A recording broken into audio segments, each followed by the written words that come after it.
Apa yang dilakukan Yesus selama di dunia ini itu merupakan sebuah contoh kepada manusia bahwa sekalipun waktu Yesus lapar itu beneran lapar atau enggak? Waktu lapar, waktu haus, waktu rasa sakit itu beneran atau cuma contoh? Saya jawab bahwa di dalam diri kemanusiaan manusia, nggak usah kematian itu datang pasti ada merasakan ketakutan. Tetapi poin intinya di situ, sekalipun kamu ada merasa ketakutan, tapi berarti kamu percaya pada saat itu Yesus takut kepada Sang Ilahimu, maka kamu akan mendapatkan keselamatan itu. Itu poin intinya di situ. Betul. Berarti pada saat jawab aja. Jadi gini, pada saat itu Yesus rasa takut nggak? Pernah di teologi ya? Masa memaknai ayat itu juga tahu kau? Loh, kenapa kau nggak bisa jawab? Kenapa nggak bisa jawab? Waktu itu takut nggak? Kenapa nggak jawab? Saya kan sudah jawab. Makanya kan Yesus ajarkan. Kenapa nggak jawab? Dalam diri kemanusiaan manusia itu pasti ada ketakutan. Iya, takut nggak? Kutanya lagi. Takut nggak? Yesus datang dalam rupa wujud manusia. Oke, berarti takut ya? Makanya kan dikatakan dalam Alkitab, Yesus datang dalam wujud manusia, mengosongkan keilahiannya. Betul, berarti takut ya? Berarti takut. Sebagai kemanusiaan Yesus itu yang dicontohkan di situ adalah mengalami ketakutan. Nah, supaya manusia diberikan pelajaran. Betul. Aduh, artinya kamu, saya bilang, artinya kamu lebih hebat dari Yesus karena Yesus takut, kamu enggak. Pakai waktu. Jangan cuma muncung aja ngomong. Ya udah, pakai time aja, 2 menit aja ya. Iya. 2 menit. Itu dong. Silakan 2 menit ya, 2 menit. Nah, sekarang saya bertanya dulu sama Anda, kan Anda kan Islam. Boleh nggak saya bertanya dulu? Enggak, ini waktu kamu 2 menit, silakan kau kalian. Itu saya. Gimana kalian mau menang? Udah menang. Loh, kau kan nggak mau TikTok, nih orang gimana sih? Gimana ini? Dia bilang 2 menit. Kan kita 2 arah, bro. Ya udah, saya jawab pertanyaanmu ya. Ya udah, silakan 2 arah ya, 2 menit silakan. Saya jawab pertanyaanmu, kau diam, kau mute. Habis ini saya bertanya, oke. Saya jawab pertanyaanmu. Memang benar dalam kisah. Time-nya ditunjukin dulu ya, biar ini. Kau. Sebentar bro. Enggak, maksudnya tunjukin time-nya biar ini. Enggak apa-apa, kan boleh di situ bro. Kan di sini kan 256, nanti 258 saya berhenti. Oke, Bro Adi bisa biar kalau ada yang ini.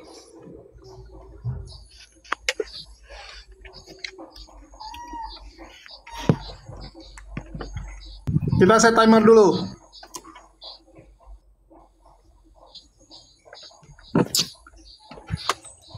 Oke, sebentar saya timer, aku mundur dulu sebentar karena tempat aku dah masuk asar ya. Nanti aku gabung lagi. Makasih kawan-kawan. Assalamualaikum warahmatullahi wabarakatuh.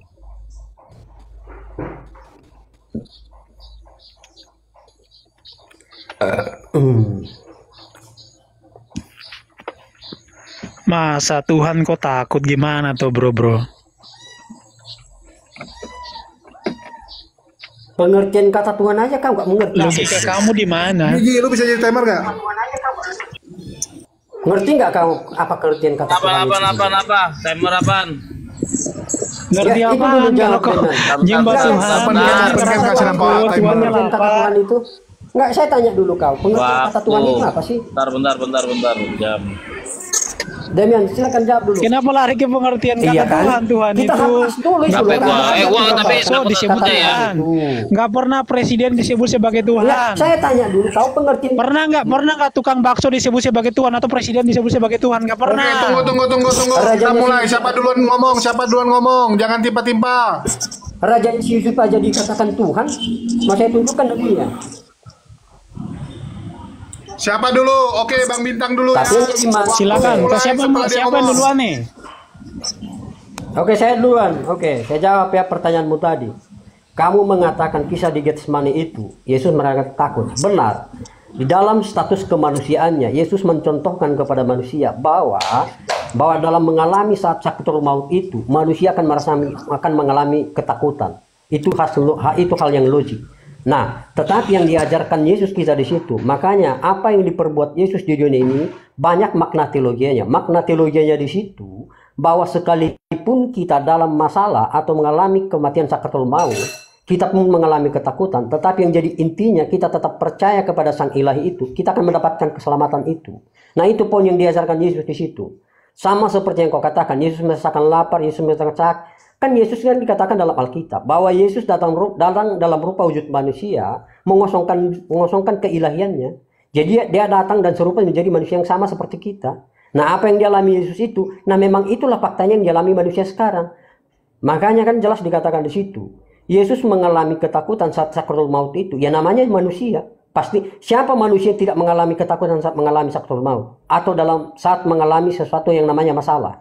Pasti ada rasa ketakutan itu. Tetapi poin intinya di situ yang mau Yesus ajarkan kepada kita, sekalipun masalah itu datang bertubi-tubi kepada kamu atau sakratul maut itu datang kepada kamu, ketakutan tetap ada, tetapi kamu harus tetap berserah teguh kepada Tuhanmu, sebab kehidupan di dunia hanya sementara. Yang kamu perlukan itu kehidupan yang kekal. Itu kehidupan kekal itu hidup di Taman Firdaus. Nah, itu yang diajarkan Yesus di situ. Nah, sekarang saya balik bertanya dulu.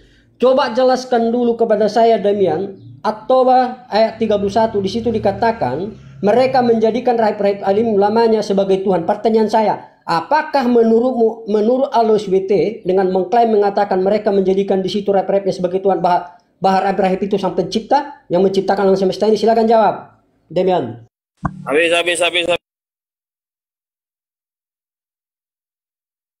Iya. Gas. Silakan Bang di setel streamnya.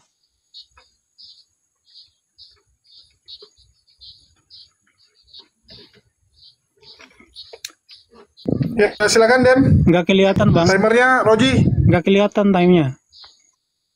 Akan dijawab pertanyaan saya ya, jangan maunya pingin nanya ya. Ji, timer Ji. Miot, ini waktu saya. Bawel amat. Bang Rozi, kok ini gelap? Udah gas. Oh iya, jadi gini. Kamu udah ngaku Ji, nggak nampak timernya bahwasanya nih. Yesus waktu berdoa dan mau menghadapi penyaliban. Timer, gue lagi kerja soalnya, P. Bang, close kameranya aja gitu, mantap. Jadi kau udah ngakui bahwasanya waktu Yesus mau menghadapi penyaliban. Waduh, gimana? Bentar, Demian. Bentar. Selfie. Gue soalnya Ya, tapi lihat di situ aja ya, Bro, kalau misalkan udah dijalankan soalnya. Kopi. Lanjut Berapa menit? nanti dibilangin. Berapa menit? 2 menit, Pi. 2 menit, Pi. Dua. Sebentar ya. Tapi Bro Alvin, nggak usah on cam ya, dilihat aja di situ, biar jaringanku stabil. Oh, siap. Dah, silakan.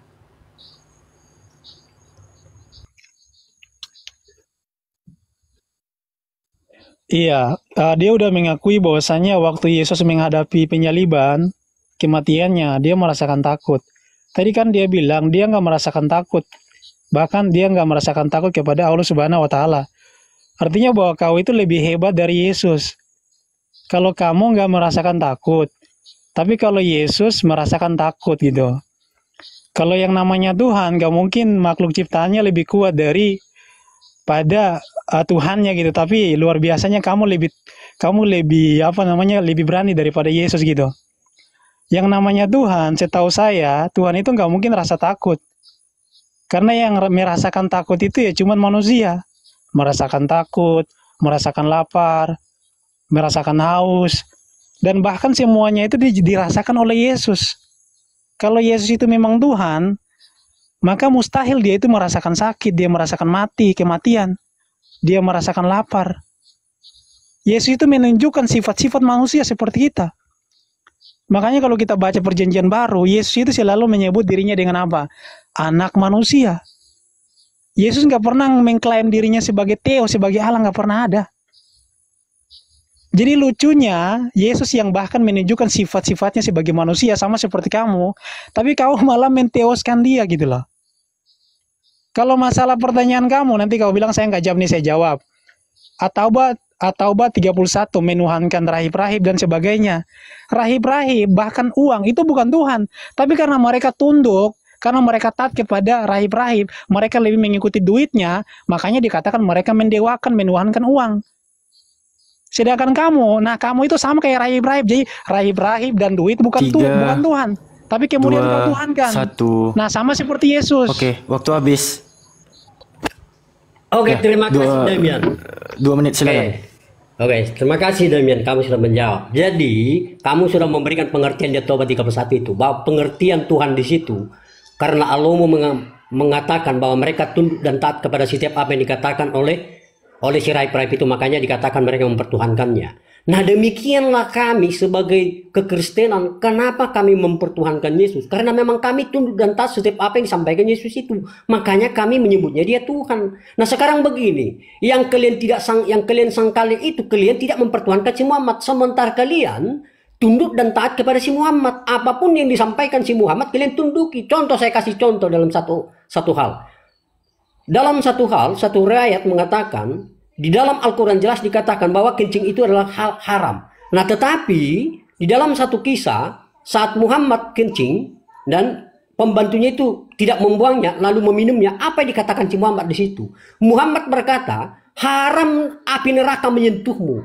Nah, apakah itu tidak bertolak belakang? Justru kalian menceritakan itu sebenarnya. Tetapi kalau memang apa yang dilakukan budak si Muhammad itu atau pembantu Muhammad itu kalau minum kencingnya, seharusnya Muhammad menegurnya. Apa yang kamu lakukan itu satu perbuatan zina, kotor. Karena di dalam ayat Allah telah berkata bahwa kencing itu zina. Nah, tetapi faktanya Muhammad berkata apa yang dilakukan oleh pembantunya itu, bahkan Muhammad berkata bahwa apa yang dilakukannya itu tidak akan menyentuh dia dalam api neraka. Nah, kita bahas ke Tuhan sekarang. Kamu tadi itu sudah mengakui. fitnah kalau itu. Tadi yang dulu Fitnah hari itu. ini malasnya saya diskusi sama kalian. Fitnah itu. Nah, nggak ini bisa makanya malas diselesaikan. diskusi sama kalian. Makanya ini Damian. Nggak ada Ini datanya saya itu. minta contoh. Ini kau ikutin. Ini yang kau ikutin. Nggak ada Maka saya datanya bilang itu. jangan diskusi di sini. Nggak ada Makanya datanya. kenapa saya itu fitnah, nggak ada 31 itu supaya kau kencing. sadar fitnah itu. apa sih Biar dulu. pengertian dari kata Tuhan itu. Pengertian kata Tuhan itu adalah tunduk dan taat kepada setiap apa yang dikatakannya. Tetapi kemunafikan kalian di sinilah. Allahmu melarang orang-orang orang-orang Yahudi itu tunduk dan taat kepada raib-raib itu. Padahal kan belum tentu juga yang dikatakan raib-raib itu salah. Nah, tapi sekarang kalian tunduk dan taat kepada si Muhammad boleh, tetapi orang lain nggak boleh. Itulah kemunafikan kalian. Hanya untuk supaya Muhammad itu 3, dijadikan sebagai 2, panutan kalian. 1. Nggak boleh seperti itu. Oke, waktu habis. Nah, sekarang gini, Habis Damian. ya. Nggak, saya nggak Waktu mau diskusi habis. di sini. Nggak gini, kalau Waktu saya habis. dipotong-potong, Waktunya udah gini, habis. kalau saya dipotong-potong, saya tantang kau Aduh. diskusi, Damian, di tempat yang kita berdua aja. Nggak ada yang mengganggu. Nggak usah bacot, ini waktu saya. Nggak. Betul Ini kan? malasnya saya diskusi Nggak sama ada yang dia. potong. Nggak ada. Memang pecundang Kau fitnah soalnya, nggak ada kencing, kurang ajar kau. Pecundang. Kau pecundang, kau datang ke sini, ya kau bawa fitnah kau, ya kau, loh hilang dia. Iya, jangan. Ya kalau Iya, fitnah kita kurang potong, ajar. teman-teman.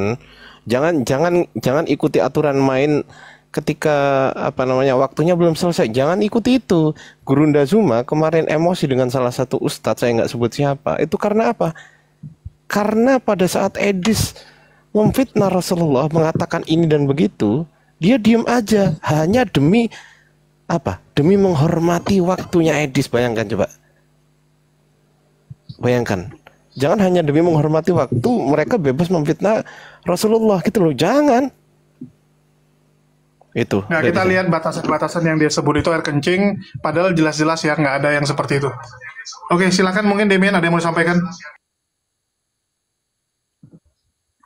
Iya, saya tadi udah catat apa poin-poinnya yang tadi dia sampaikan. Masalah di surat At-Taubah 31 mengenai menuhankan para rahib-rahib. Nah, itu kan sama seperti Yesus. Jadi Yesus bukan Tuhan, tapi kemudian dituhankan, ditaati gitu kan. Sebagai apa? Sebagai ilah, sebagai Tuhan. Kemudian yang kedua, dia bilang tadi bahwasanya karena kami tunduk sama Yesus, makanya kami menuhankan Yesus. Masalahnya kalau setahu saya orang Kristen ini ya mereka nggak tunduk sama Yesus. Kalau misalkan mereka tunduk sama Yesus, maka mereka akan menjalankan apa yang Yesus jalankan. Kayak sunat dan lain-lain. Faktanya kan memang tidak seperti itu. Kemudian masalah yang lucu ini kan dia pakai argumennya si Edis ya. Kalau misalkan kita tunduk sama Nabi Muhammad, maka berarti kita menuhankan Nabi Muhammad. Lah logikanya kalau misalkan kita tunduk sama orang tua kita, apakah kita menuhankan orang tua kita juga? Kan enggak. Kalau kita taat sama Nabi Muhammad, karena apa yang disampaikan oleh Nabi Muhammad itu yang disampaikan oleh Tuhan, oleh Allah. Nah demikian juga Yesus. Jadi Yesus kan menyampaikan perintah-perintah. Bukan cuma Yesus, bahkan semua para nabi, Musa. Apakah bangsa Israel itu mereka enggak tunduk sama imam, sama Musa? Bahkan di dalam Torah sendiri dikatakan apa? kalau misalkan imam itu dia menyampaikan perintah hukum dari Tuhan, dan jika ada orang yang tidak mentaatinya, bahkan hukumannya itu mati gitu loh. Jadi kalau apakah orang mentaati imam, orang mentaati nabi, apakah dikatakan sebagai menyembah? Kan tidak seperti itu gitu. Jadi argumennya kan lucu gitu. Demian, ini baru dari tadi saya. Kalau dia menyebut kata si Muhammad, lu balas juga dong si Yesus, si Yesus, si Yesus gitu loh. Masa memanggil orang pakai nama Iya, si Bang. gitu kan ya? Lu panggil aja Tuhannya si Yesus. Gitu balas, gitu loh Demian. Pakai si juga. Oke. Iya, makanya kan tadi Bang Zul kan langsung ngepotong itu. Ya, izin ya. Ini kan Dinda Alfi mau minta besar. Tapi sebelum Dinda Alfi besar, cuman saran aja bagi teman-teman muslim semuanya ya kan. Kalau memang diskusinya mau pakai timer, bikin perjanjian. Ketika tidak ada datanya dan tidak sesuai dengan data, potong. Fitnah jatuhnya. Kalau fitnah nggak bisa kita hormati waktu dia. Oh, ini kita tetap hormati waktu itu, nggak bisa. Fitnah soalnya. Itu aja dari saya. Lanjut.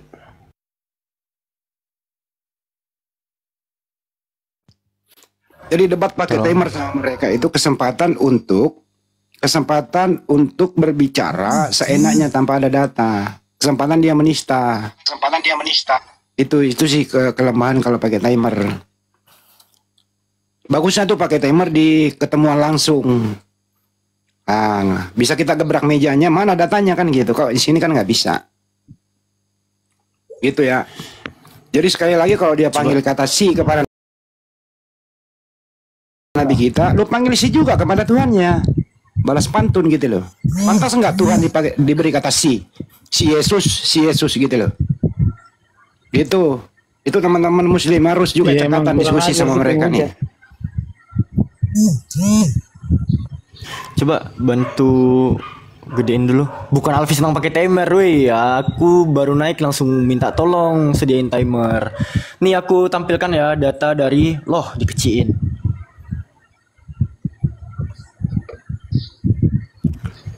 Jangan dikit-dikit. Alfi ngambil dari Mufti of Federal Territory Office. Di sini kan dikatakan Irsyad Al-Hadis siri ke 533 status tentang minum air kencing Nabi terselamat dari api neraka, ya kan? Jadi keterangannya di sini status hadis ini adalah doif karena terdapat perawi yang bernama Hukamah binti Umayyah yang merupakan seorang yang majhul. Tuh, jadi hadis tentang seseorang minum kencing Nabi terus dikatakan dia selamat dari api neraka itu statusnya apa? Doif. Udah ya, selesai ya. Syukron. Ya. Dan harusnya yang menunjukkan data itu dia, bukan kita, Dinda. Dia yang harus tunjukkan gitu loh. Dia yang bertugas menunjukkan. Bukan Ya, kita. begitulah. Kita Betul. bertugas membantah data yang dia tunjukkan. Tapi ya susahnya diskusi sama jemaat-jemaat kayak gitu ya, gitulah modal congor. Lanjut. Kedua ya, saya himbau kepada oten-oten dan LAI ya. Kalau kalian tidak suka Nabi kami Nabi Muhammad SAW, detik ini juga hilangkan semua istilah-istilah pemakaian kata Al-Quran di terjemahan. Ini kalian ini babi ngepet semua gitu loh. Enggak suka Nabi kami, tapi istilah di Al-Quran lu pakai monyet semua, LAI monyet. Jangan gitu. Sekali lagi saya ulang nih, LAI monyet ini, binatang babi ini, si LAI ini gitu. Bisa live di YouTube. Saya pengen tuh LAI laporkan saya ke polisi. LAI monyet kutu kopret penipu ini gitu. Ini semua pemakai LAI ini apa membeli apa dikasih gitu. Nggak suka Nabi kami. Tapi kenapa LAI anjing monyet ini memakai istilah Al-Quran? Konsisten dong. Kalau nggak suka Nabi kami, jangan lagi pakai istilah Al-Quran di dalam terjemahan itu. Itu dari saya. Jadi LAI ini memang sumber daripada malapetaka di Republik ini. Laporkan LAI, siapapun di LAI sana, mau Anwar Chen kek, mau siapa kek, laporkan Hanis Laibas ke polisi, saya siap bertanggung jawab. Makasih.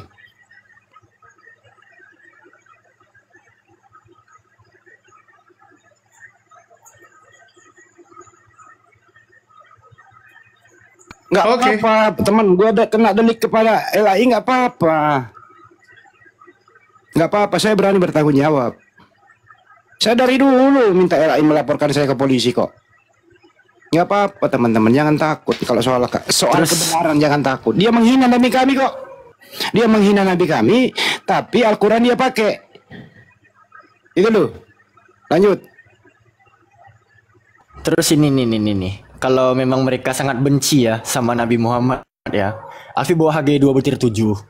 HG 2/7 di sini ada leksikon ini.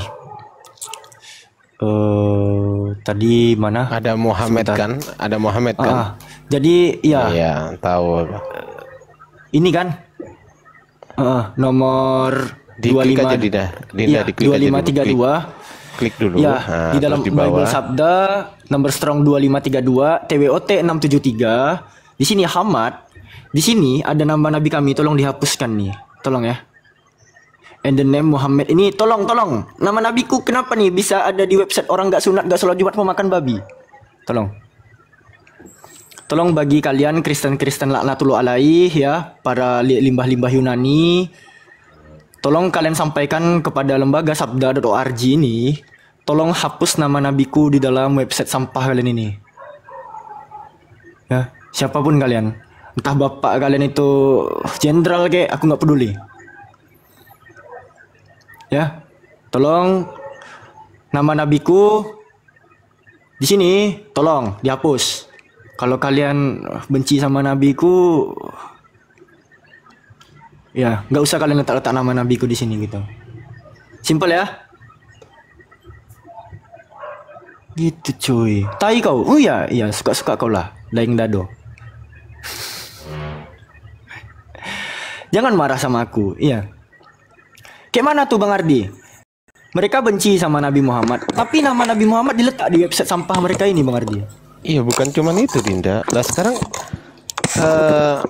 dengan datangnya Islam, kalau Islam nggak ada ya, misal ya, Islam nggak ada, mereka nggak akan kenal yang namanya Allah, mereka nggak akan kenal yang namanya Nabi, Rasul. Dari mana emang kata-kata itu?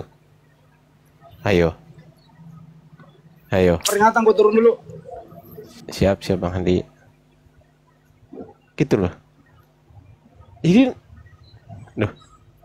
siapa kena peringatan nih? Aduh, Bang Handi sama Mana Kalbi? sama Dinda Alfi kena peringatan. Bang Andi kena itu, makanya dia turun dulu. Thank you Bang Stylo. Izin teman-teman, ini Bang Stylo lagi kangen katanya, dia pengen gua iklan ini. Izin Iya, host. iya. Bang Andi. Ya. Aduh, ketua ini.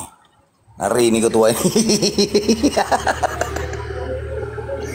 Jadi teman-teman, assalamualaikum warahmatullahi wabarakatuh. Bismillahirrahmanirrahim. Ada tertulis ya, hukum Taurat kau hina menjadi kutuk, cocokologi dengan doktrin dogma busuk. Seperti inilah iman kalian yang terpuruk, sebab ada tertulis yang digantung terkutuk. Wajarlah otak tergantung kafir terkucluk, sebab ada terkutuk wanita Samaria sujud membungkuk, kutuk Tuhan mati ditombak, diracun dan dicambuk. Kafir memang suka menyamar-nyamar, seperti ular beludak di semak belukar. Licik, penipu dan munafik terlihat samar, kafir berhati iblis bersifat barbar. Kafir menuduh kitab Islam menjiplak, bersetujuan seperti Papa Ulus, botak, congor kreak, busuk dan otak koplak, kapasitas rendah tidak berotak. Kalau bertanya harus siap terima jawaban, jangan merepet kayak knalpot rakitan. Kafir kenapa ditanya selalu kesurupan, seperti babi hutan yang sedang kelaparan.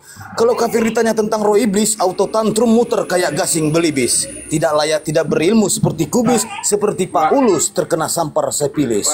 Kejahatan penjajah di dasar doktrin agama, dengan inskuisi otoriter featuring dogma. Kutipan ayat pendukung kejahatan tercipta, menetapkan glory gospel gold dan genosida. Antisemit goresan tantangan Martin Luther, menginspirasi bocah nakal penjahat Hitler. Dengan menciptakan perang dunia martyr, penjajah menyerang dengan bergantian counter. Sekian, terima kasih, stay tune. Jadi gini teman-teman ya, saya itu nggak takut. Kenapa saya nggak meninggalkan Jakarta? Saya udah menunggu LAI 3-4 tahun yang lalu melaporkan saya ke polisi. Nggak berani LAI melaporkan kita, bunuh diri dia. Kukuliti dia di pengadilan. Kukuliti LAI di pengadilan kalau berani melaporkan gua. Habis nanti itu.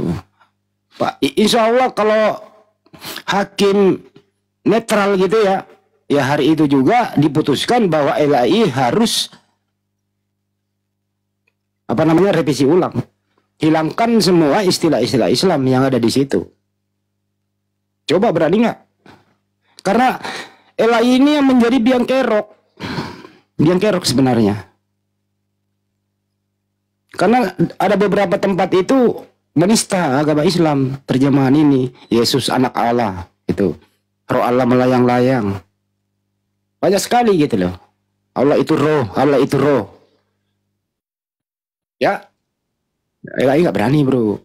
Pak Anwar Cina nggak ada nyalinya sama orang-orang di sana. LAI itu lembaga hadiah daripada lembaga Alkitab Hindia Belanda. Jadi ada transisi 10 tahun setelah Indonesia merdeka. Tahun 54 baru dia resmi memakai itu. Kalian nggak usah nengok saya di dalam. Saya paling terproses ya ada saksi ahli toh. Gitu loh ya. Itulah yang saya butuhkan, saksi ahli. Karena lebih menguasai toh original teks. Kalau saya kan belum terlalu jauh ke sana. Itu aja. Mudah-mudahan LAI mendengarkan ini. Tapi Oke, ini ada Jeff. Ya, Salve, oke, Salve, silakan. berkat dalam. Ya, Assalamualaikum. Ya Jeff. Ya Jeff. Demian, kenapa kau blokir aku Demian? Kenapa kau blokir aku Demian? Hah? Ya karena kamu sama kayak Haleluya, naik cuman buat menghujat, makanya saya kalau misalkan mau diskusi ya diskusi baik-baik, gak usah menghujat. Astaga, gak pernah aku menghujat, bah. Salah orang kau. Le, saya udah kenal kamu kan udah lama. Enggak, kalau kamu kan debater baru. Menghujat apalah aku coba? Apalah aku menghujat? Yang mana aku menghujat?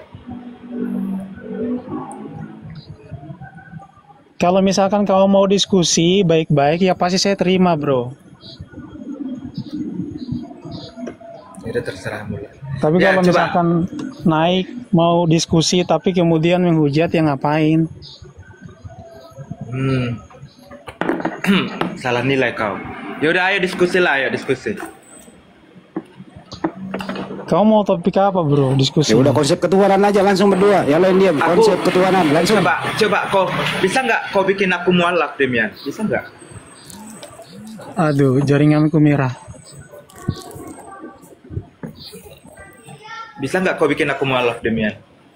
Apa yang bikin kamu jadi mualaf? Hentikan Kalau menilai masalah manusia. mualaf itu kan pilihan masing-masing, bro. Iya, tahu. Assalamualaikum Ya, kamu kan warahmatullahi wabarakatuh. Aduh, jaringanku merah ya.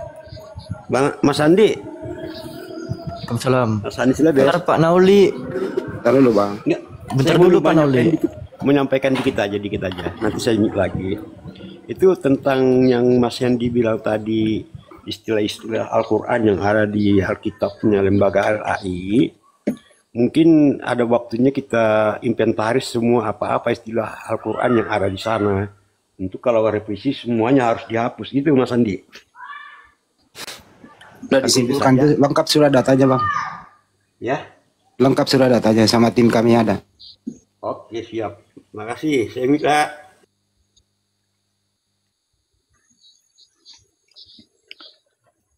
Iya, jadi kamu mau alasannya kenapa, bro?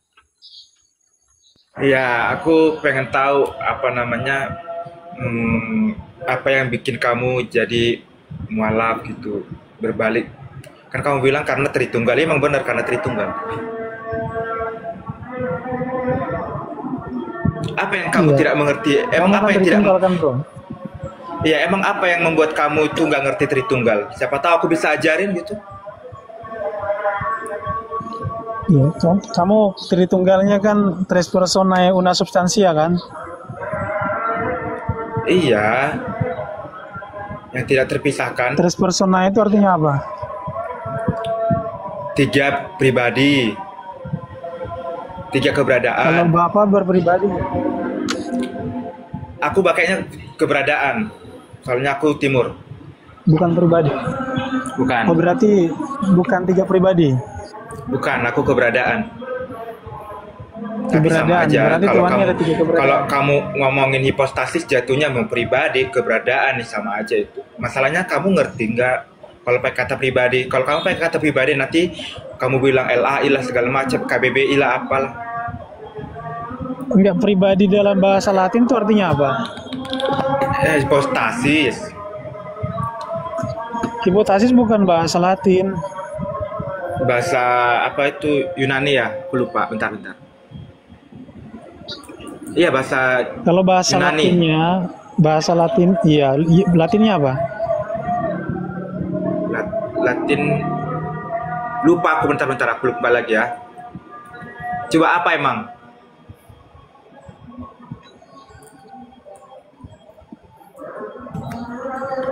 Ya udahlah, kamu belajar dulu lah, bro.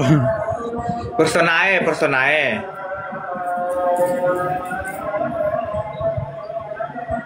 Persona itu artinya apa?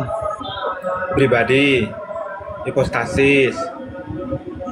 Persona itu dalam bahasa Latin itu artinya orang. Iya, 3 keberadaan bagi Allah yang supranatural non materi. Persona orang Yunani bilang persona itu kayak orang, pribadi orang. Jadi orang itu ya personae. Iya, makanya aku pakai keberadaan. Jadi pakai kalau ada keberadaan, 3 personae, kalau ada 3 personae maka kalau pakai kalau keberadaan 3 kamu ngerti personae nggak? maka ada 3 orang. Kenapa Ya, berarti kamu dikatakan bukan Tritunggal, karena Tritunggal itu 3 personae bukan 3 keberadaan. Iya, tapi bukan 3 orang. Allah itu non materi atau supranatural, kok 3 orang? Terus kenapa dibilang personae? Personae itu kan orang. Ya makanya aku pakai keberadaan. Ya, berarti bukan Tritunggal. Kalau Tritunggal bukan 3 keberadaan, tapi 3 pribadi. 3 keberadaan juga sama. Sebenarnya pribadi juga nggak apa-apa. Kenapa dikatakan Beda. pribadi? Dikatakan di Yohanes 4 ayat 26 karena Bapa itu hidup, Anak itu juga hidup. Ibrani 1 ayat 12 firman Allah itu juga hidup. Ketika firman itu hidup, tentu Bapa yang merupakan sumbernya juga hidup. Nah, rohnya yang menghidupi. Kenapa dikatakan pribadi? Karena Bapa hidup. Yang namanya 3 pribadi sama 3 keberadaan itu 2 hal yang berbeda. Kalau pribadi itu berbicara masalah tubuh, seseorang. Contoh saya nih ya. Satu orang punya tangan, punya kaki, punya roh, punya jiwa, itu satu pribadi. Kalau keberadaan itu berbicara masalah eksistensi. Itu berbicara ke pribadi itu berbicara ke apaan? Coba kamu pribadinya Suara apa? saya ada nggak Bentar. putus-putus ya? Kamu pribadinya apa? Manusia atau apa? Keapaan? Pribadi. Kenapa dikatakan pribadi keapaan? Suara saya putus ya? Ada. Enggak lancar kok. Bagus deh. Lancar suaramu.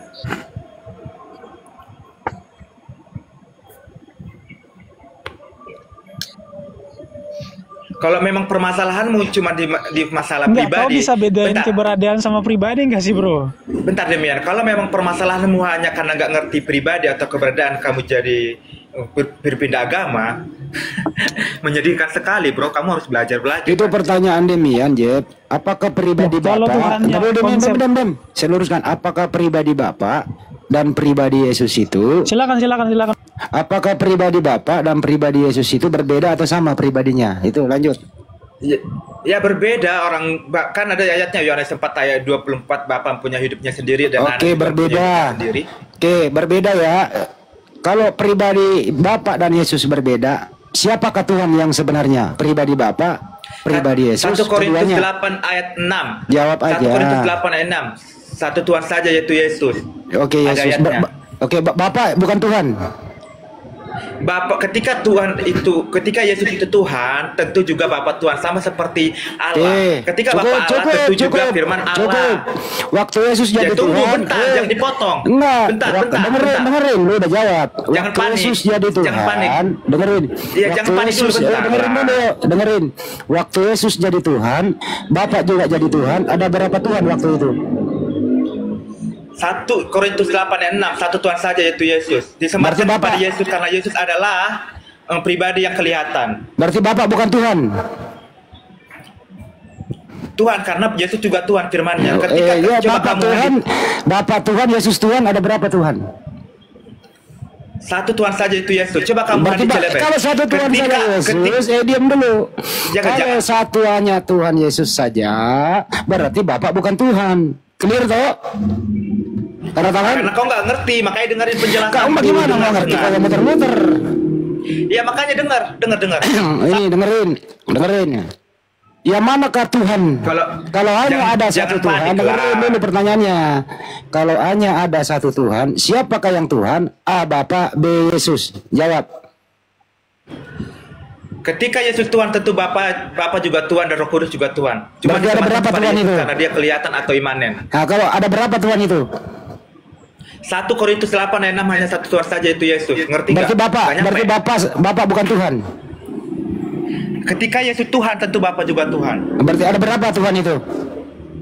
1. Yang mana yang Tuhan? Yang mana yang Tuhan? Yesus Tuhan, Bapa Tuhan, tentu firman-Nya juga Tuhan. Ada berapa itu Tuhan?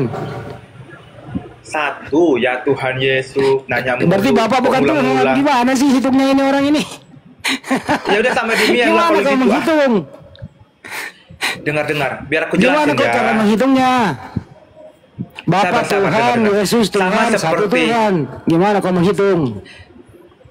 Dengar, Tuhan itu gelar, sama seperti Allah. Nggak usah kemana-mana, nggak usah kemana-mana. Nggak usah kemana-mana. Demian kalau sinyalnya udah bagus ngomong gantian. Udah bagus nggak Demian? Ya sama Demian aja lah. Kau nanya mulu. Kau ini nggak bisa menghitung. Kau makan 3, ngaku 1. Iya, ada 3 pribadi Tuhan. Iya, ada 3 oknum Tuhan. 3 oknum Tuhan lanjut. Udah selesai. Putus. Iya, 3 pribadi Tuhan dalam satu hakikat keilahian. Ya udah 3 Tuhan itu. 3 pribadi itu apakah? 3 pribadi Tuhan dalam satu keilahian. Ya, 3 pribadi. Dia udah ngomong Bang Ardiansa, pribadi Yesus beda dengan pribadi Bapak. Jadi Yesus pribadinya beda, Bapak pribadinya beda. Berarti kedua pribadi ini adalah Tuhan, 2 pribadi. Berarti emang berbeda, pribadi Bapak berbeda dengan pribadi Yesus. Gini Bang Handi. Sama seperti Allah. Gini Bang ada Handi. 3 pribadi. Sebentar. Dalam satu keilahian. Jeff, kamu mengatakan 3 pribadi. Pertanyaan saya, apakah ketiga-tiganya ini Tuhan atau ketiga-tiganya bukan Tuhan? Ketiga-tiganya Tuhan, sama seperti Allah yaitu Bapa. Enggak, saya nggak tanya itu. Saya ulangi lagi. Apakah ketiga-tiganya Tuhan ataukah ketiga-tiganya bukan Tuhan? Ketiganya adalah 3 pribadi Tuhan dalam satu keilahian. Saya ulangi lagi. Ketiga pribadi ini, kan saya sudah sebut tuh pribadi tuh. Ketiga pribadi ini, apakah ketiga-tiganya Tuhan atau ketiga-tiganya bukan Tuhan? 3 keberadaan Tuhan dalam satu keilahian. Saya ulangi lagi. Mungkin bahasa Indonesia kurang pas gitu ya. Aku akan jawab seperti itu terus. Saya ulangi lagi ya. Anda mengatakan 3 pribadi. Oke, apakah ketiga pribadi itu, apakah A, ketiga-tiganya Tuhan, ketiga-tiganya Tuhan, atau B, ketiga-tiganya bukan Tuhan? Dengar, ketiga pribadi itu Tuhan. Assalamualaikum Bang Zuma. Assalamualaikum Gurunda. Ada Gurundanya Demian ini.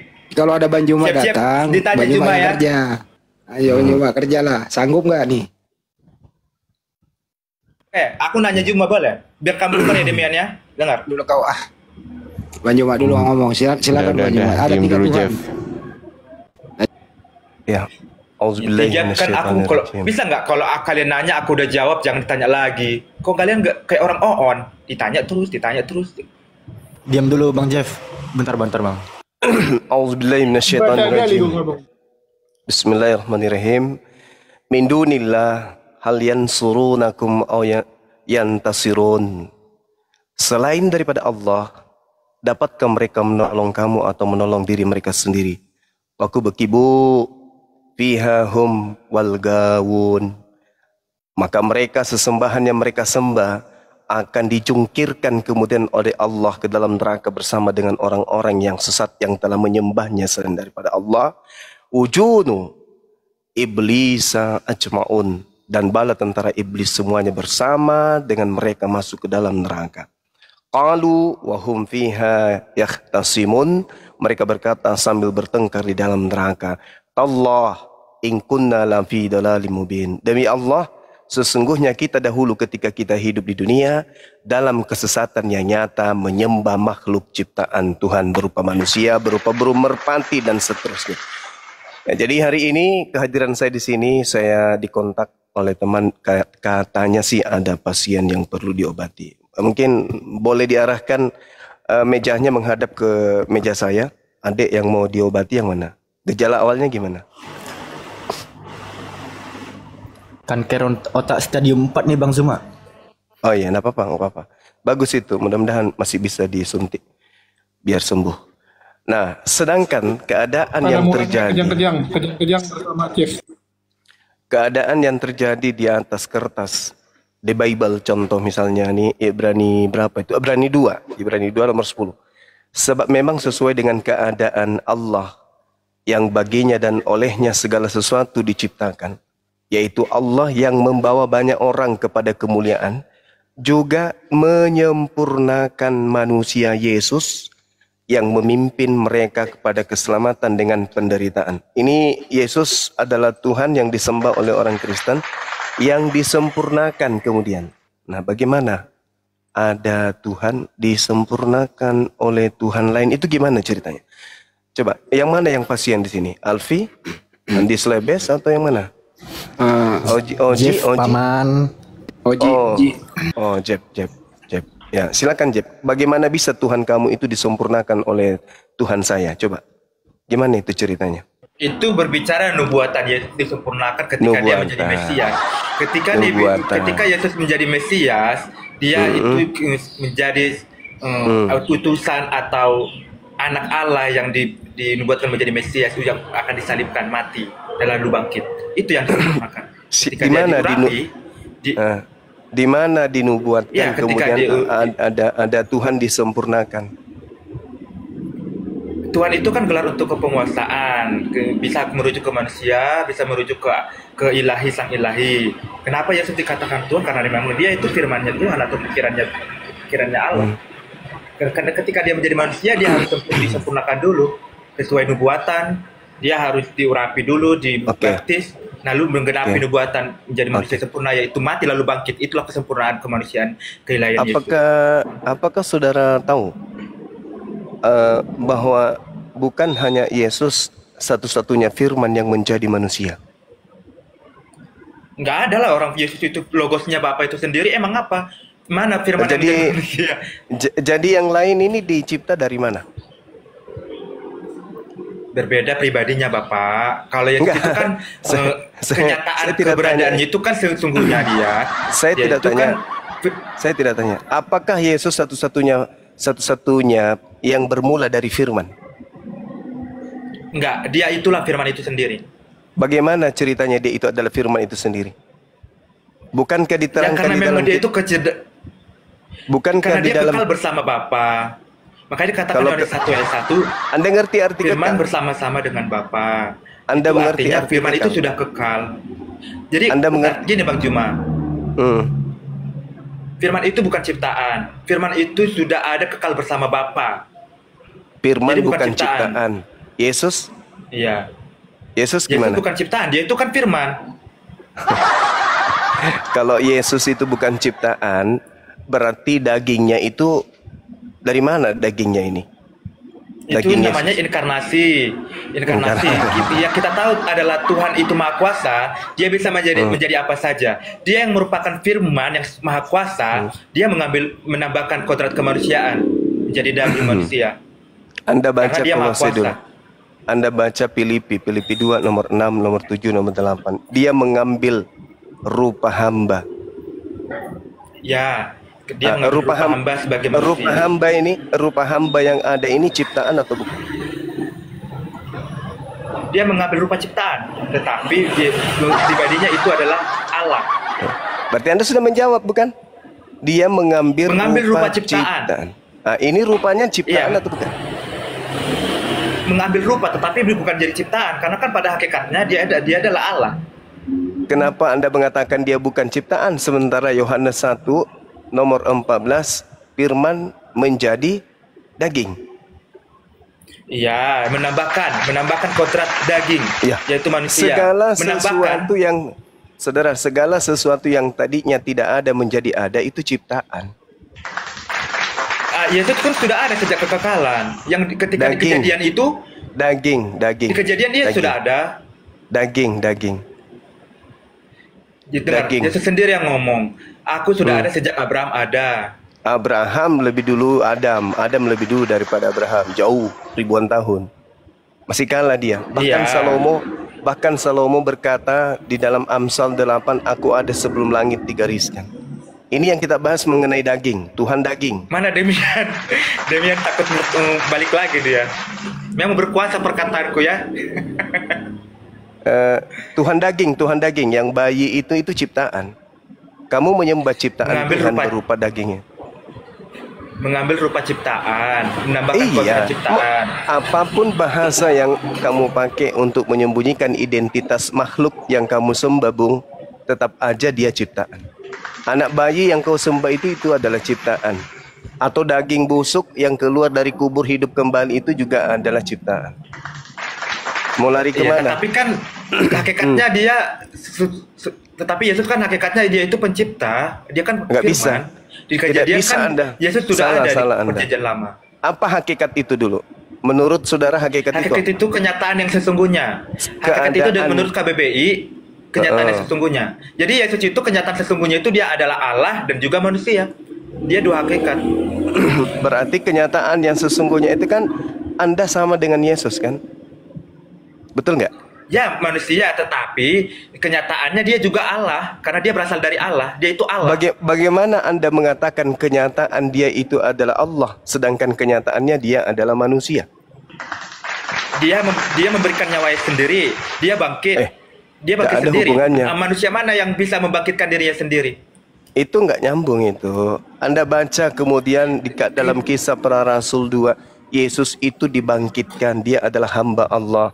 Lalu Anda lihat kemudian di dalam Roma 14 nomor 9, untuk itulah Yesus mati agar dia dibangkitkan oleh Allah untuk menjadi Tuhan. Iya, tapi kan Yesus sendiri yang bilang, aku memberikan nyawaku dan mengambilnya kembali. Hanya Allah yang bisa seperti itu. Kamu tahu kan Allah itu Maha Kuasa? Tidak ada itu Tuhan diambil kan nyawanya, saudara. Tuhan itu tidak bernyawa. Tuhan itu yang bernyawa itu makhluk. Agar supaya makhluk ini hidup, dia diberi nyawa. Tuhan itu tidak bernyawa. Tuhan itu maha hidup. Berbeda. Kalau Tuhan itu kan bagi kalian kan itu ya sesembahan. Kalau bagi Kristen Tuhan itu artinya penguasa. Bagi Yesus Tuhan itu adalah penguasa dan yang disembah. Ya. Sekarang Tuhan itu haruslah Allah. Saudara, Anda mengatakan bahwa hakikat itu adalah keadaan yang sebenarnya. Paham tidak Anda kalau Yesus itu keadaan sebenarnya apa? Manusia dan juga Allah. Bagaimana mungkin pencipta langit dan bumi hakikatnya adalah manusia? Coba. Karena dia Maha Kuasa, mampu menjadi apa saja. Nggak bisa, bukan Maha Kuasa bisa menjadi apa saja, bukan begitu. Kalau nggak bisa jadi apa saja itu bukan Maha Kuasa, Bang Juma. Itu namanya apa ya? Kalau yang Anda katakan Maha Kuasa itu bisa jadi apa saja, berarti Tuhan Anda bisa jadi iblis. Tapi untuk apa? Bukan masalah untuk apa, kok Anda batasi? Tadi katanya Tuhan itu Maha Kuasa, bisa jadi apa saja, berarti Tuhan Anda bisa jadi kutu, bisa jadi bakteri, kuman, gitu. Iya, untuk apa? Bisa nggak kamu jawab untuk apa? Kok bertanya untuk apa? Ini bukan masalah untuk apa atau untuk apa. Ini masalah pernyataan saudara, Tuhan Anda bisa menjadi apa saja. Nah sekarang kalau begitu adanya. Kalau Tuhanmu nggak bisa jadi apa saja. Coba Tuhan saya tidak bisa menjadi. Tuhan saya Maha Kuasa. Contohnya Maha Kuasa apa? Bisa nggak jadi manusia? Tidak bisa, karena kalau jadi manusia berarti dia tidak kuasa lagi. Kalau nggak bisa berarti nggak mau kuasa Bang Juma. Gimana sih logikanya Bang? Sekarang begini, pertanyaan saya sederhana nih untuk Anda. Kenapa Yesus kemudian berkata dalam Yohanes 5 nomor 30, aku tidak dapat berbuat apa-apa dari diriku sendiri. Kenapa? Karena itu berbicara kodrat kemanusiaannya. Loh, karena dia itu secara keilahian harus satu bersama Bapa. Bukannya tadi Tuhanmu Maha Kuasa jadi manusia dia? Itulah kenapa Tuhan tidak bisa menjadi manusia. Karena kalau dia menjadi manusia, dia kehilangan kekuasaan. Iya, karena Yesus itu memang sepenuhnya manusia, Bang Juma. Dia menjadi hamba, tetapi secara keilahian, kodrat ilahi, dia bisa membangkitkan orang mati. Dia bisa bangkit sendiri, menyembuhkan orang sakit. Alamak, terkait mujizat-mujizat yang dilakukan oleh Yesus, itu membuktikan dia utusan Tuhan, sesuai dengan kesaksian Yesus. Yohanes 5 nomor 36. Ya, iya, Yesus utusan, gak salah. Apakah Tuhan utusan?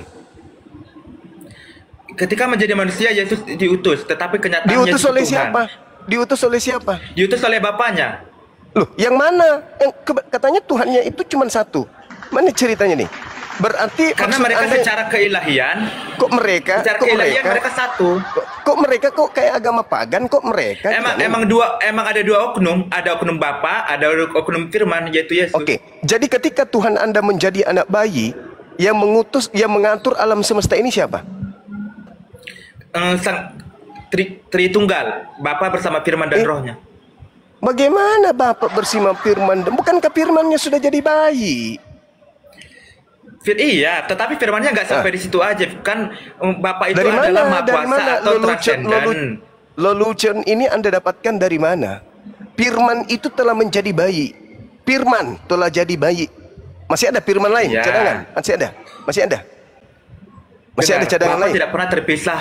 Bapak tidak pernah terpisah dengan Firman. Ketika Yesus menjadi manusia, Firmannya Bapak juga ada di surga. Mati nih. Ini lelucon apa lagi nih? Nggak bisa dipisahkan gimana? Kalau Anda kan Yesus sendiri yang ngomong, aku dan Bapa adalah satu. Kenapa Yesus mengatakan aku dan Bapa adalah satu? Baca Yohanes 8:29. Apa isinya? Ya baca. Yohanes 8 nomor 29. Karena Yesus tidak mengatakan aku dan Bapa adalah dua. Jelas itu. Dan ia yang telah mengutus aku, ia menyertai aku, ia tidak membiarkan aku sendiri sebab aku senantiasa berbuat. Mereka Yesus dan Bapa itu ada dua oknum, dua pribadi. Bagus. Gak salah. Dua pribadi kan? Terus kenapa Anda mengatakan satu? Kenapa Anda mengatakan satu? Satu dalam keilahian. Bagaimana ceritanya Anda mengatakan satu dalam keilahian?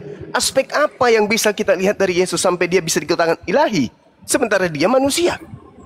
Mana aspek dalam Wahyu 1 ayat 18, Yesus sendiri ngomong, aku adalah Alfa dan Omega. Oh, itu iblis. Yang awal dan yang akhir. Itu iblis. Jangan Anda bawa ke situ dulu. Itu setan. Jangan gitu lah, cuma masa bilang Alkitab kami iblis. Bukan Alkitab Anda iblis, bukan Bible Anda iblis. Tapi oknum yang berbicara dalam Wahyu 1, akulah Alfa dan Omega, itu bukan Tuhan, bukan Yesus. Itu iblis, dan saya bisa buktikan. Yesus, kok gitu? Orang Yesus kayak ngomong melalui wahyu dari Nabi Yohanes. Saudara, memang iblisnya ngaku Yesus. Karena Yesus memang sudah menubuatkan, waspadalah kepada iblis yang datang kepadamu. Mana datanya? Yang gitulah Bang Juma. Mana datanya Saudara, yang ngomong itu iblis? Oke, silakan Anda baca Matius 24 nomor 4 nomor 5. Silakan. Kok pindah-pindah satu ayat dulu lah. Matius Anda kan bertanya, mana datanya kalau yang datang Alfa Omega, akulah yang hidup, akulah yang telah bangkit, bahwa itu adalah iblis? Kan Anda minta datanya. Silakan Anda baca tuh. Aku kasih datanya. Itu kan dari pewahyuan Nabi Yohanes. Nabi Yohanes kami mengaku dia itu nabi. Saudara, Anda baca Yohanes 17 nomor 8. Apa kata Yesus? Segala firman telah aku sampaikan kepada mereka. Segala firman yang engkau berikan telah aku sampaikan. Dan pada saat Yesus menyampaikan firman, tidak ada itu ucapan akulah Alfa dan Omega. Itu firman baru yang dihantar oleh Yesus KW. Pahami dulu itu. Makanya aku suruh baca Matius 24 ya udah, apa-apa itu iman Anda. Loh, kok iman saya? Itu iman fakta Anda. real. Tetapi kan secara Itu real. Enggak. Itu real. Secara iman Kristen yang udah dikanonkan, karena kami percaya Yohanes itu adalah nabi kami nggak percaya itu iblis. Masa nabi kami Yohanes itu bohong?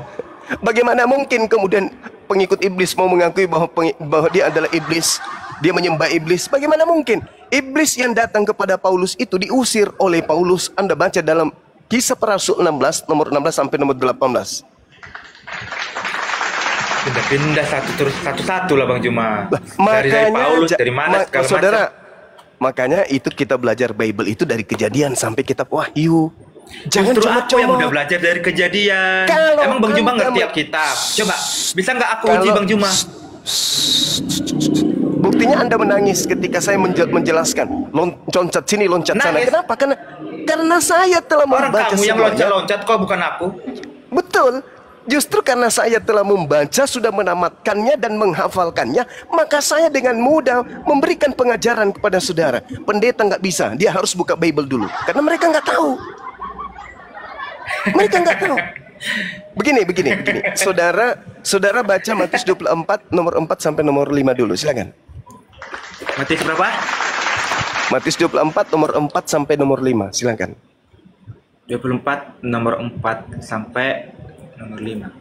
Iya, sebenarnya sampai nomor 30 itu. Satu-satu ayat dulu ya, jangan pindah-pindah kemana-mana. Itulah Jawab Yesus kalau kepada Anda mereka. tidak belajar Bible, beda dengan saya yang belajar Bible, beda. Silakan Anda baca. Aku udah belajar Bang Juma. Kalau aku nggak belajar, mungkin aku udah jadi Islam. Kalau nggak ngerti aku. Silakan saudara Anda Jawab baca. Yesus kepada mereka, waspadalah Ya. supaya jangan ada orang yang mensesatkan kamu. Sebab banyak orang akan datang dengan memakai namaku dan berkata, akulah Mesias, dan mereka akan menyesatkan banyak orang. Nah, siapa Mesias palsu itu? Coba, siapa Mesias palsunya? Siapa yang pernah datang setelah Yesus terangkat ke langit mengaku Mesias? Yang Gak datang ada. Oh, Yesus sendiri yang ngomong pada Paulus. Yesus naik ke langit. Setelah dia naik ke langit, ada lagi orang yang mengaku bertemu dengan Mesias. Betul? Siapa? Siapa yang ditemui Paulus di padang gurun? Ya, orang Yesus sendiri kok. Yesus sendiri. Kan ada ayatnya Yesus sendiri yang Yesus sendiri menemui Paulus. Kasihan Ini aku Delo. kasih datanya ya. Kasihan Sejak kapan Yesus berbohong? Yesus pada saat itu sudah terangkat ke langit atau belum? Ya, itu kan adalah Allah. Dia bisa saja kapan datang aja. Di sinilah keeroran Kristen. Yesus sudah terangkat ke langit, duduk di samping kanan Tuhan. Terus yang datang kepada Paulus siapa? Ya kan Yesus Tuhan. Mau zaman dulu, mau zaman kapan pun dia bisa aja kapan datang. Disitulah errornya kamu, kawan. Inilah errornya kamu. Saya bertanya, dia duduk selama-lamanya di samping kanan Bapa dan tidak akan pernah turun sebelum kedatangannya yang kedua. Kata siapa? Kata Yesus. Maka muncul pertanyaan. Itu berbicara yang datang. keilahiannya. Ilahi bahwa Bapa lagi. itu setara dengan keilahian Yesus. Ilahi lagi, setara lagi dengan Tuhannya. Inilah pekerjaan iblis. Bagaimana mungkin kemudian pencipta langit dan bumi ada yang setara dengan dirinya, coba? Hanya iblis yang ingin menyetarakan dirinya dengan Yesus hanya sendiri iblis, yang ngomong, hanya iblis Bapa dan permuliakanlah aku, maka aku akan mempermuliakan engkau. Berarti mereka sama-sama mulia, sama-sama setara. Nah, itu kan lucu kan? Yesus berdoa kepada Bapaknya dibilang setara. Hanya iblis yang ingin menyetarai Tuhan. Betul? Betul? Karena secara keilahian, Yesus merupakan pikirannya Bapa itu sendiri. Bagaimana ceritanya Anda mengatakan Yesus pikiran Bapa, sedangkan Yesus tidak tahu hari kiamat, bahkan berbuat apa-apa dari dirinya sendiri, bahkan untuk berkata-kata dari Itu dirinya secara sendiri. kemanusiaan. Loh, tadi Itu katanya secara pikiran secara Bapa. keilahian. Tadi katanya pikiran Dia Bapa. Loh, kalau pikiran Bapa berarti dia maha tahu kan? Iya, maha tahu. Nah, Tetapi kenapa secara Yesus kemanusiaan dia tidak mau memberitahu. Dengar, Yesus sendiri yang inilah ngomong. tabiat iblis. Yesus sendiri yang Inilah- ngomong, aku akan waspadalah, aku akan datang kembali kedua kali. Masa dia mau datang kedua kali nggak tahu? Kapan Yesus datang kedua kalinya itu kapan? Waspadalah, dia nggak akan ngasih tahu. Iya. Katanya waspadalah. Dia akan aku datang kedua kali. Oke, kapan kedua kalinya dia datang? Kapan itu terjadi? Ya nggak mau ngasih tahu. Kalau nggak kasih tahu nanti dia bisa keburu Sudah tobat datang atau manusia, belum datang? keburu jadi kiamat. Sudah nanti, datang apa namanya? atau belum datang? Jadi perang nanti Sudah antara datang? agama seberang. Sudah datang? Sudah datang atau belum datang? Datang sebagai manusia, kedua kali belum untuk menghakimi. Untuk kedua kalinya belum datang. Iya, belum datang. Jadi yang datang, yang sudah datang kepada Paulus itu siapa? Itu teofaninya Yesus. Teofani. Saudaraku, sekali lagi saya Itu katakan kan kepada coba saudara. yang bertemu Yesus itu, yang bertemu Paulus itu terang nggak? Terang atau wujud manusia? Terang memang, terang. Kayak kalau terang, terang gimana? itu kan teofani, bukan Yesus sendiri. Kalau Yesus sendiri nanti datang dalam bentuk manusia. Wow. Inilah yang dikatakan Yesus, waspadalah kepada penyesat yang datang kepadamu dengan memakai nama Yesus dan berkata, akulah Mesias. Dia akan menyesatkan banyak orang. Lalu kalau memang itu Yesus palsu, kenapa Paulus bisa membangkitkan orang mati? Hei, Anda baca Matius 24 nomor 24, baca pelan-pelan. Sebab Mesias palsu. Kenapa kalau memang itu Yesus palsu, kenapa Paulus bisa bertobat, bisa melakukan banyak mujizat, bisa melakukan pekerjaan rasul Tuhan, bahkan sampai rela sampai mati dia itu? Kenapa kalau bukan Yesus gimana lagi? Dia bisa membangkitkan orang mati loh. Anda meragukan itu dengan kuasa dari Yesus. Apakah Anda meragukan kehebatan iblis ketika Yesus aja dicobai? Iblis gak berkuasa. Iblis gak berkuasa. Ya kamu percaya iblis berarti? Bukan, ini Bible Anda yang mengatakan. Iblis dengar. Iblis mengatakan di dalam Lukas 4 nomor 6, kepadaku telah diberi kuasa baik di langit maupun di bumi. Kok iblis? Itu Yesus sendiri loh yang ngomong. Kok iblis menghujat loh Bang Juma, hati-hati. Iblis yang berkata di dalam Matius 28 ayat 18, Yesus sendiri yang ngomong sebelum dia naik ke surga. Segala kuasa di bumi dan surga sudah diberikan Bapa kepadamu. Bukan kamu gimana parah kamu bilang Yesus iblis. Oke. Teman-teman yang ada di atas maupun di Gomal, saya mohon izin minta tepuk tangannya dulu. Saudara kita sudah mengakui bahwa Matius 28 nomor 18, kepadaku telah diberi kuasa baik di langit maupun di bumi. Dan itu adalah orang yang keluar dari kubur yang berkata itu, yang kemudian dikatakan itu adalah Yesus. Sedangkan ketika Yesus dicobai di dalam Lukas 4 nomor 6, iblis berkata kepada Yesus, kepadaku telah diberi kuasa baik di langit dan di bumi. Dan bukan hanya kuasa tapi juga diberikan kemuliaan kepadaku. Dan aku berhak memberikan kepada siapapun yang aku kehendaki. Itu bukan ucapan Yesus. Itu ucapan iblis. Berarti yang keluar dari kubur. Lagi. Matius 28 itu Yesus sendiri yang ngomong sebelum dia naik ke surga. Itu dia ngomong kepada murid-muridnya. Saudara, saya mau tanya. Duluan mana? Yang mau bahas yang mana? Matius 1 Markus. Matius 1 Lukas. Sabar. Duluan mana perkataan yang muncul di Matius 28 atau yang ada di dalam Lukas 4 nomor 6? Duluan mana? Ya ketika Yesus dicobai ya iblis duluan ngomong. Karena iblis kan pembohong. Mantap sekali. Ya iblis kan pembohong. Oh berarti iblis itu menurutmu nggak pembohong ya? Sabar dulu. Betulkah iblis? Jawab dulu. Menurutmu iblis pembohong atau enggak? Sabar dulu. Iblis pasti pembohong. Itu pasti pembohong. Ya udah kamu mengakui kan? Sekarang apakah Yesus pernah dipelonco oleh iblis? Apa? Pernahkah Yesus itu dipelonco, diospek, dikibulin, dipermainkan oleh iblis? Pernah nggak? Ya kan itu kan emang hakikatnya seperti itu, penjahat, pembunuh, saya penipu, pembohong, ya itulah iblis. Saya ulang lagi, pernah tidak Yesus ini dipelonco, diospek oleh iblis? Kutanya dulu, pernah atau tidak? Ya ketika Yesus disalib pun itu pekerjaan iblis karena iblis itu hakikatnya pembunuh. Kenapa? Berarti Anda sudah mengakui. Memang Yesus kan dibunuh oleh pekerjaan iblis. Gimana sih Bang Juma? Kalau nggak ada iblis ya nggak. Berarti Anda sudah mengakui bukan bahwa yang berkata di dalam Lukas 4, segala kuasa serta kemuliaannya akan kuberikan kepadamu sebab semuanya itu telah diserahkan kepadaku dan aku memberikannya kepada siapa saja yang kukehendaki. Iblis pembohong enggak? Kamu mengaku iblis pembohong enggak? Pembohong iblis itu. Ya udah, berarti di Lukas itu memang iblis pembohong. Nah sekarang kalau Anda katakan ngapain pembohong, percaya iblis yang pembohong? Tunggu. Sekalipun iblis pembohong, tapi apakah iblis ini punya kuasa? Nah, kalau berbohong berarti jawabannya tidak. Iblis tidak punya kuasa. Oh, berarti Anda mengatakan Yesus bohong. Karena Yesus sendiri mengatakan dalam Yohanes 12:31, Emang Yesus iblis itu adalah iblis atau penguasa. bukan? Kan Yesus bukan saudara. iblis. Bukan. Gimana Yesus berkata bahwa iblis nggak telah nyambung Bang Juma. Yesusnya berkata bahwa iblis telah diberi kuasa. Kok Anda mengatakan iblis tidak punya kuasa? Ganti pemain Yesusnya lah. yang Gak nyambung. Coba siapa namamu? Yang lain. Gak nyambung Bang Juma. Masa bilang Yesus iblis? Orang beda kok. yang kamu sembah yang datang di dalam Matius 28 itu iblis yang mengaku Yesus. Berbeda dengan Yesus Itu yang dengar. Itu Yesus yang ngomong langsung disaksikan oleh para rasul, para muridnya sebelum dia naik dan bangkit.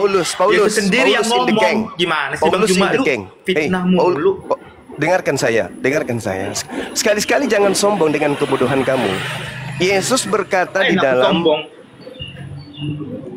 Yesus berkata di dalam cerita yang disusun oleh Lukas, bagaimana kemudian iblis berkata, kepadaku telah diberikan kuasa baik di langit maupun di bumi. Itu kata iblis. Yesus terangkat ke langit. Oke? Setelah itu. Nah, kemudian ada yang keluar dari kubur. Ucapannya sama. Kepadaku telah diberi kuasa. Pergilah ke seluruh dunia, jadikanlah seluruh bangsa menjadi pengikutku. Itu siapa yang mengaku kepadanya telah diberi kuasa di dunia? Bukankah kerajaan Yesus itu di langit? Kekuasaannya Yesus di langit, bukan di bumi ini. Yang berkuasa di bumi ini adalah iblis. Berarti yang keluar dari kubur itu siapa? Iblis itu kan pembohong, mana betul dia berkuasa. Loh, buktinya dia mampu menyesatkan kamu? Itu kan karena ulah manusia melalui iblis. Lah, bukan. Yesusnya yang berkata bahwa waspadalah kepada penyesat yang datang kepadamu. Apa yang dikatakan? Datang kepadamu mengaku apa? Mengaku Yesus dan berkata apa? Dia adalah Mesias, dia adalah Kristus. Kamu percaya nggak dengan ucapan Yesus itu? Percaya nggak? Enggak. Berarti Yesus pembohong kalau begitu. Yesus bukan pembohong, orang Yesus adalah kebenaran, kok pembohong. Tadi kamu mengatakan kamu nggak percaya. Gimana yang mana ayat yang mana sih? Yang ayat yang mana? Yang tadi Matius 24 nomor 4 nomor 5 yang kamu baca itu, Cak Ayu. Yesus berkata waspadalah kepada penyesat, akan banyak orang datang mengaku Yesus dan berkata akulah Mesias. Dia akan menyesatkan banyak orang. Itu kata Yesus. Jadi menurut Yesus kepada murid, berarti kamu percaya akan datang Yesus palsu dan menyesatkan banyak orang. Sendiri yang ngomong ya percaya. Berarti akan ada setelah Yesus muncul Yesus palsu mengaku Kristus. Betul? Mana dalilnya Yesus palsu? Yang ketemu Yesus ke Paulus itu mana dalilnya Yesus palsu? Ada enggak? Bang Juma enggak, akui dulu saudara bahwa akan ada Yesus palsu aku akui. Ayat itu benar. Yesus yang ngomong akan ada Mesias palsu. Sekarang kasih saya data bahwa yang bertemu Paulus itu adalah Yesus palsu. Ada enggak? Baik. Bisa enggak? Sanggup enggak? Sabar dulu saudara. Tenang. Kita dulu 10 detik. 1, 2, 3, 4. Atur nafas. 5, 6, 7, 8, 9, 10. Oke, Anda sudah tenang? Pertanyaan Anda sangat bagus. Silakan Anda buka Matius 24 nomor 23 sampai nomor 30. Silakan Anda buka. Habis itu kalau Anda sudah buka, biar saya hafalkan Matius, sama Anda. 24 berapa? 24 nomor 23 sampai nomor 26. Anda yang baca, gimana ya gurunda kalian ini nggak nyambung. Anda bertanya, apakah ada bukti bahwa yang datang kepada Paulus itu Yesus palsu? Kan saya kasih data. Ini buktinya. Bentar, paketku datang. Bentar ya, 2 menit paketku datang. Iya, silakan. Ini Alvis dia kan ambulan kalau dia pingsan gitu. Anda, saudara kita ini kan bertanya. Ambil napas 2 menit. Saudara kita ini kan bertanya, adakah data bahwa yang datang kepada Paulus itu adalah Yesus palsu? Datanya jelas, lengkap, akurat, Matius 24 nomor 23 sampai nomor 26. Itu datanya. Baca silakan.